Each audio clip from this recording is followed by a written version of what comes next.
Well, hello, everyone. It's great to see so many familiar faces on this call.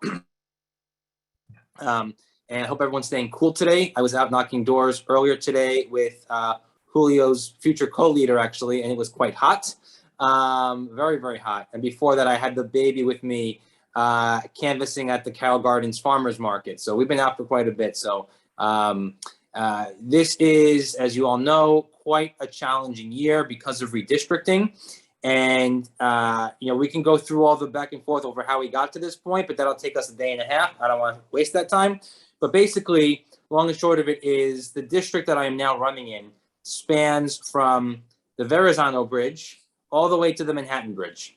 It includes the neighborhoods of Bay Ridge, Dyker Heights, about half of Sunset Park, Gounardes, about half of Park Slope, Carroll Gardens, Red Hook, Cobble Hill, Borum Hill, downtown Brooklyn, Brooklyn Heights, Dumbo, Vinegar Hill, Fulton Landing, and also parts of Fort Greene.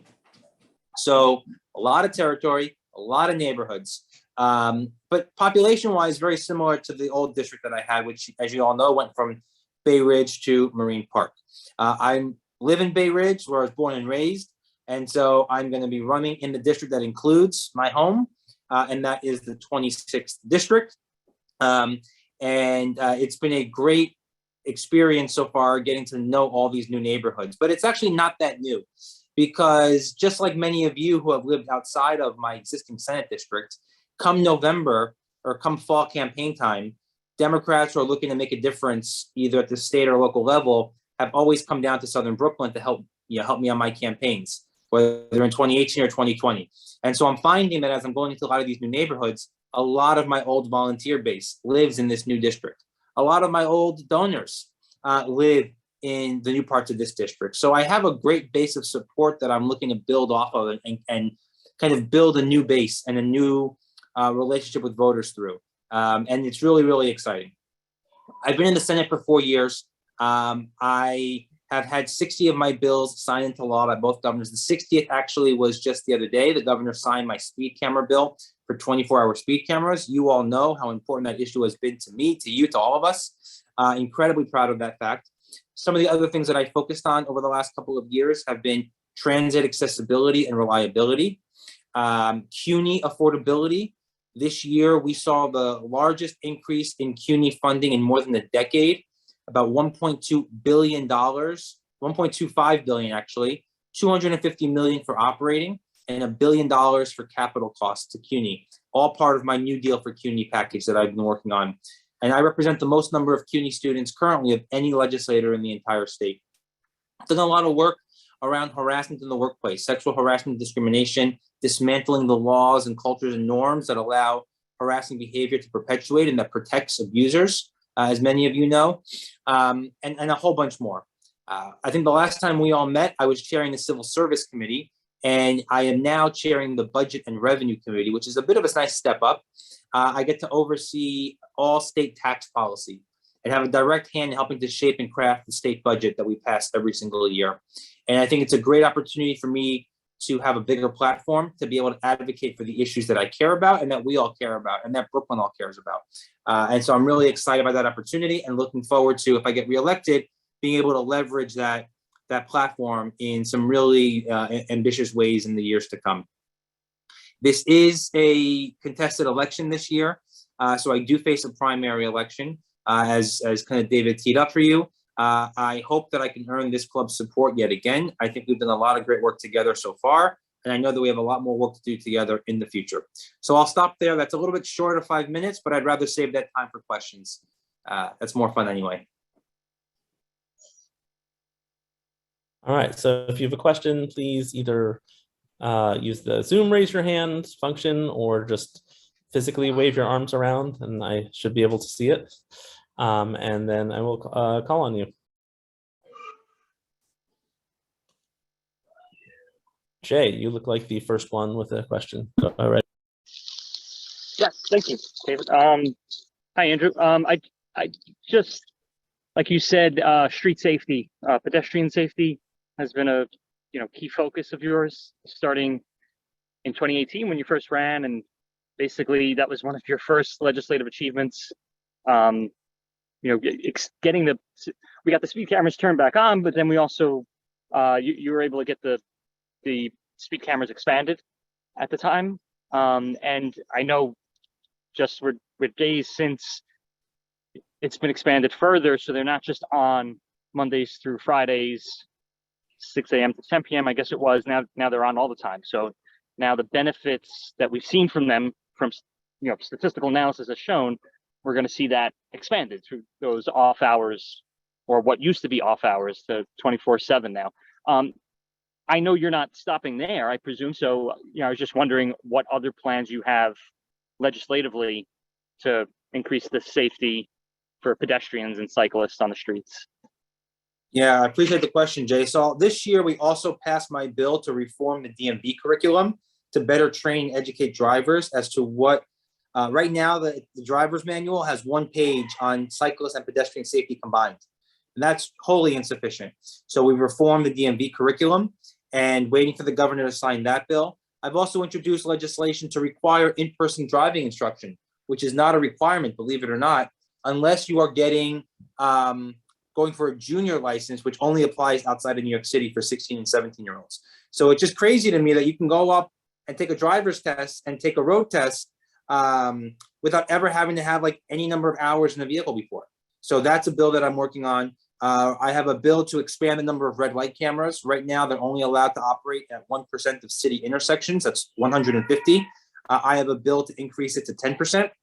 That I tried to push through this year, but because it's not up for renewal for another 2 years, there wasn't as much urgency relative to the speed cameras, which were expiring this year. Also have to think about, and this is something that we haven't had much of a public conversation about, the impact of bigger, heavier vehicles, e-vehicles. All of these new electric vehicles have bigger, heavier batteries, sometimes 2 times as heavy as regular engines. The impact of that on a collision is significant. So it's great that you're driving your electronic, F1 Ford 150, but that's now twice as heavy as a regular Ford 150, which means it'll kill people at twice the rate. So we have to really think about how do we minimize the impacts of all of these new electric vehicles that are going to be everywhere sold within the next couple of years. I don't have the full answer on that yet. One of the things I've proposed is a rating system so that buyers of vehicles can know how vehicles are rated for their safety, not just inside the vehicle, but for outside the vehicle as well. And a version of that idea was included in the federal infrastructure bill that was passed last year, and that US DOT is now working to implement, which I was very, very excited to see, but there's still a lot more work to be done. All right, great. Thank you for that answer. Billy Richling, you have your hand up. Hi, Senator. Thanks for speaking to us and for taking the time to answer questions. And thank you for your work on those transportation and education issues you articulated. All of that is great, in my opinion, in my book. I wanted to ask about a housing policy question, which is your position on the good cause eviction bill. I read your op-ed in Gotham Gazette that was published earlier this spring. And I wanted to ask you about it because I felt a little unconvinced actually by the argument, sort of both on the policy and on the political front. On the policy side, basically, I think the argument is that although you support the good cause eviction bill in principle, you're concerned that it doesn't take into account the impact that property taxes have on the cost of maintaining housing in the city. And although I definitely agree that the city's property tax system is totally broken, I'm not sure that I've seen evidence that those taxes are really playing a major or disproportionate role in the increase in rent across the city, particularly in the sort of, for larger landlords that are increasingly making up such that are making up an increasingly large percentage of the ownership of the rental stock. I quickly searched for one Bloomberg analysis of this, and I found that over the last 17 years, and I'll drop this in the chat if you'd like, landlords' tax bills rose to make up about 30% of their costs, up from 22% about 2 decades ago.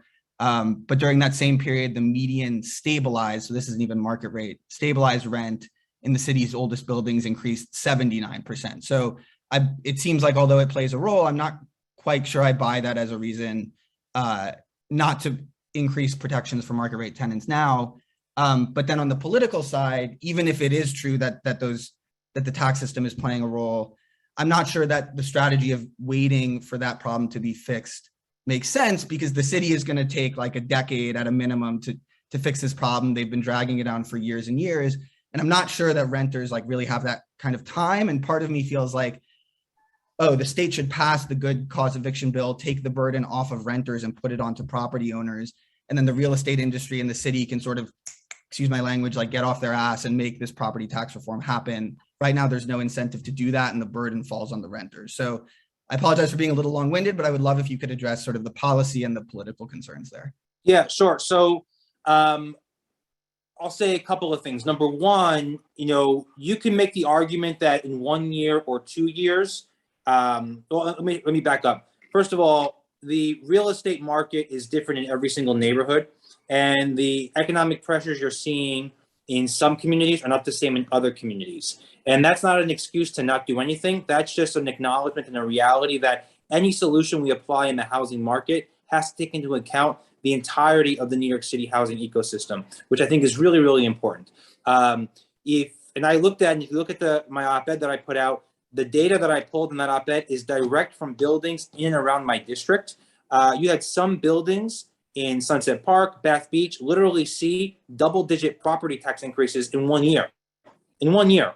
So you can make the argument and say, look, a landlord can probably take that hit on the chin, right, for a year or two if we cap rents reasonably at 3%, or make them go to court to justify a higher increase, which I don't think they're actually going to do. 2 years, fine. But over the long term, that's not a sustainable financial model. And at some point, you're going to create a bigger problem. And that's the point I was trying to make with that op-ed, is to say you have to figure out how the economics of housing work in each individual neighborhood. And by the way, what's happening to real estate in places like Williamsburg and Bushwick, where it's not the small mom and pops by and large anymore, is very much not the case in Bath Beach. It's very much like we don't have private equity funds gobbling up Bath Beach property. We have folks who live in Bath Beach who own property in Bath Beach.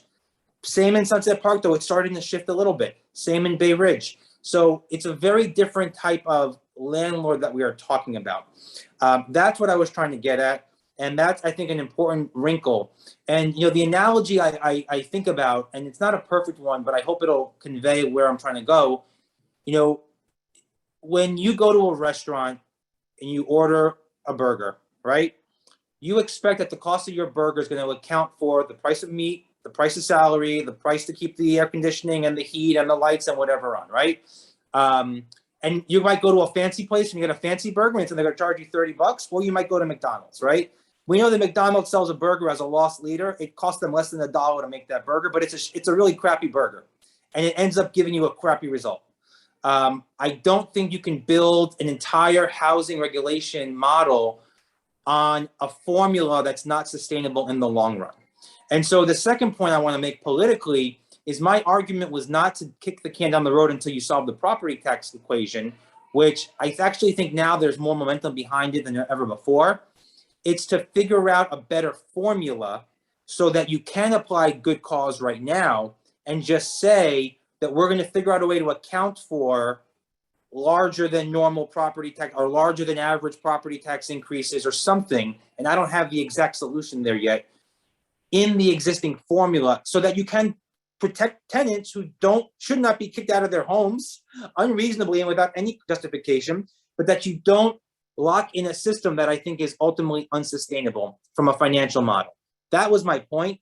And I think that is a more politically sound position that can apply across the board than to say, we're going to let market tenants be subject to the whims of greedy landlords for a decade until we figure out, the third rail of New York politics, which is, I agree with you, it's a very tough argument to make, and that's not my position at all.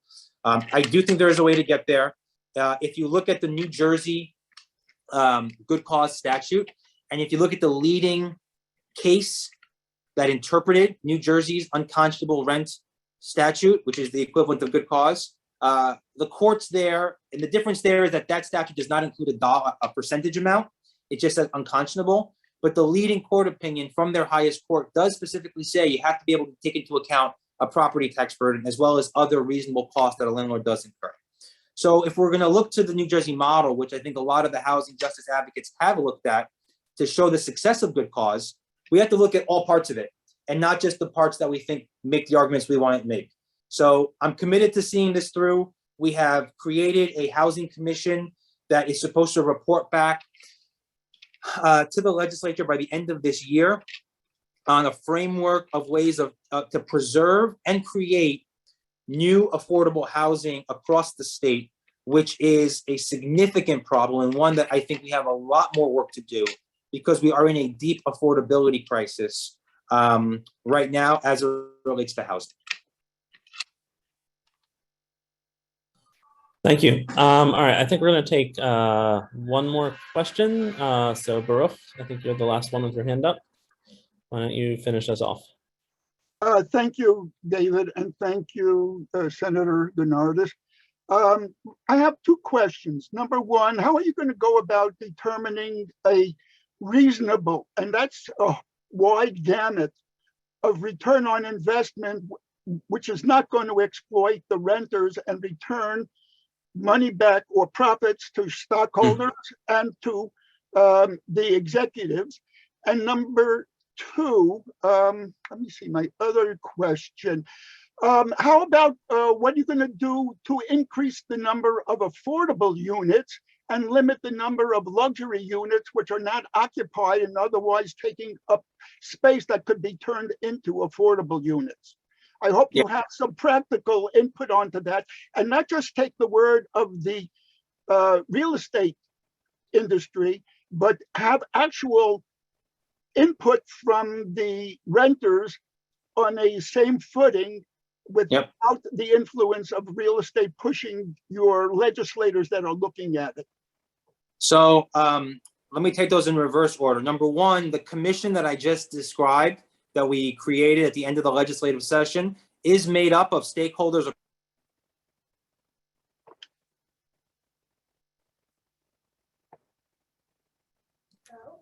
Senator Gounardes, we seem to have lost your voice. Hello? Hello? Can you hear me? Yeah, we can hear you now. And I think your video has yet to catch up. I think you're... All right. Can you hear me? How about, is that better? We can hear you. So Okay. maybe just with the, no So video. Let's what try I'll that. say is, I'll take those in reverse order. So the Housing Commission we just the legislative session is comprised of representatives from the real estate industry, nonprofit developers, tenant advocacy groups, tenant legal service providers, as well as government agencies like DHCR, NHPD. Everyone has an equal seat at that table so that every voice is accounted for. And I'll give you a great example of where we have actually rejected the position of the real estate industry, and that is on the renewal of the 421A tax abatement. If you look at 421A, since the last time it was renewed 5 years ago, it has produced approximately 8,800 apartments across the city. Of that number, about 5,500 have been in the borough of Brooklyn alone. Of the 5,500 421A units in Brooklyn, how many were affordable to people making less than $70,000 a year? 44. So here's a great place where we have used the data to say to the real estate industry, look, we cannot continue with the way things are going here because this program, which is meant to create affordable housing, deeply affordable housing, has been a complete failure. So that is an area where I think we're going to continue to push back and to say any way that we're going to be creating new affordable housing, and you have to do both. You have to preserve and you have to create, because we need to be creating about 500,000 new units of housing over the next decade just to keep pace. If we're going to be creating new housing, and if we have to offer incentives to create housing, they have to be going for the right purposes, which is deep affordability. Making 130% of AMI is important for some folks. Like those are like middle high income folks. They need a place to live too, but they're not the ones that are in a deep shortage. It's the folks who are making $30,000 and $40,000 and $50,000 and $60,000 a year who need deep affordability, and we're not producing enough housing for that cohort of the tenant community. And that's, I think, really the important part for us to work on next year. when we go back up to Albany.